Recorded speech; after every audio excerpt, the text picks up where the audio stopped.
The possibility of war between the United States and Iran is being vehemently debated around the world, but what the mood is like inside the country. To discuss that, we are now joined by Iran's Interior Minister Mustafa Mohammad Najjar. Thank you for your time. We're talking several days after the EU introduced oil sanctions against Iran, and I know the Iranian leadership has responded by saying the sanctions would do more harm to Europe than to Iran. Still, since Iran gets 70% of its revenues from oil, do you have any fears about negative social reactions, including strikes, as people may lose their jobs? Do you take this somehow into account in your work? These speculations aren't new. Our country and our government are the power of the people. All Iran's ruling bodies are in power as a result of popular voting. Therefore, our government and our authorities are completely popular, and our people have participated in all areas and spheres of our life from the very start of the revolution. Therefore, as I've said, there's nothing new about these talks, which are actually quite outdated and irrelevant. Nonetheless, they keep speculating on this matter, trying to stir up psychological warfare inside our country, or in the countries of the region, or probably among people of their own countries that have enough of their own problems, attempting to find someone else to blame for them. We don't sell that much oil to Europe, and our European accounts don't have that much money. The USA and the West as a whole do not conceal that one of the main tasks of these sanctions is to get the oil prices for the Iranian oil lower, thus decreasing the revenues from the oil Iran sells. Is the oil a tool used to manipulate the political situation? I believe they've made a big mistake, as this action results in turbulence for the oil and energy markets. This very factor can result in oil price growth. In these conditions, the West should expect the drop in the euro rate and the euro market. This new decision will result in further economic problems, which, as we can see, have affected them already. And so far, they've been unable to find solutions. Oil and energy markets will experience instability and turmoil, and this factor can boost prices for oil and energy products and jeopardize the market security. This is quite difficult for the market, which, going by previous experience, is used to consuming certain kinds of oil and energy. This also brings up technical and economic issues. At the same time, we're not worried for Iran at all. We've ensured our efficient planning in advance, and, with God's help, we will continue moving forward. The decisions taken today by the West unilaterally will result in the escalation of their own economic problems.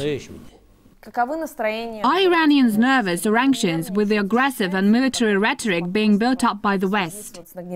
They aren't. As I've said, these words aren't new. These speculations have been going on for 30 years, and there's no news in it to the Iranian people. The people of Iran are in charge, and they always participate in everything. We don't sense any problems inside the country. If I may, I would like to ask you about the recent killing of a nuclear scientist.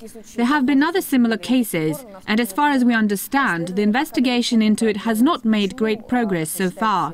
Why have there been no substantial results? And who may be behind these killings?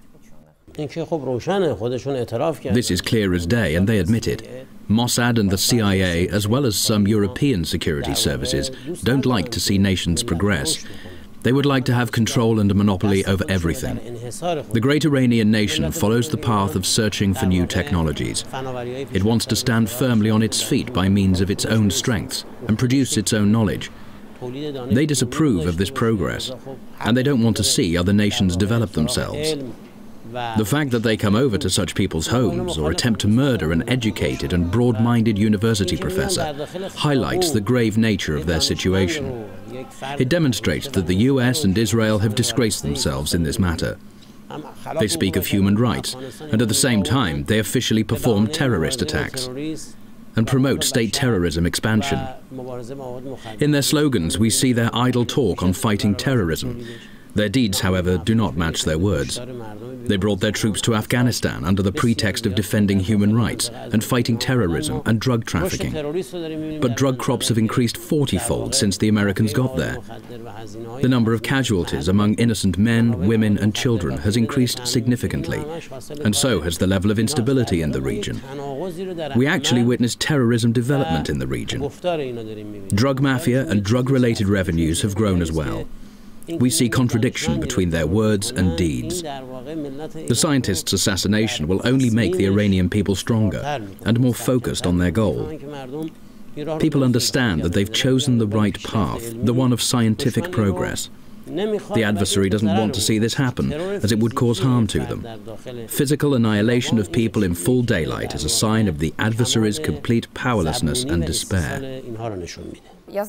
I know that Iran is having parliamentary elections in a month. In many countries, not only Arab ones, election may be used as a way to create provocations. There are always some people unhappy with election results, and this discontent may snowball. Are you concerned by this, that a similar scenario may unfold in Iran? No, thank God we've had 29 elections to date, and this election campaign will be our 30th election. And it will take place in absolute peace and security, like all the previous ones, because our dear fellow citizens in all the regions, all the cities and villages will willingly come to polling stations and cast their votes to designate their delegates to Parliament to serve the purposes of development and prosperity for our country. You know that RT has been comprehensively covering the situation in the Arab countries, as we have covered the wars in Libya and Syria. We often heard complaints from the leadership that the intelligence services of other countries have stepped up their operations on the territories of the countries concerned in the past year. There were many alleged mercenaries in Syria and Libya. We could see with our own eyes that some people were apparently not Libyans, but fought on the side of the rebels. Can you see any increase in the operations of intelligence services from other countries, or any attempts to penetrate your territory, at least in recent years, since the latest events in the Arab countries began? You see, foreign powers and other enemies are at work everywhere. They might also be present in our country. But we do not feel we should worry about this. Of course, we should look out for superpowers and our enemies attempting to interfere in the home affairs of Arabic countries, especially in Syria. And in all countries where the people are in charge of running their nations, they must keep track of such attempts.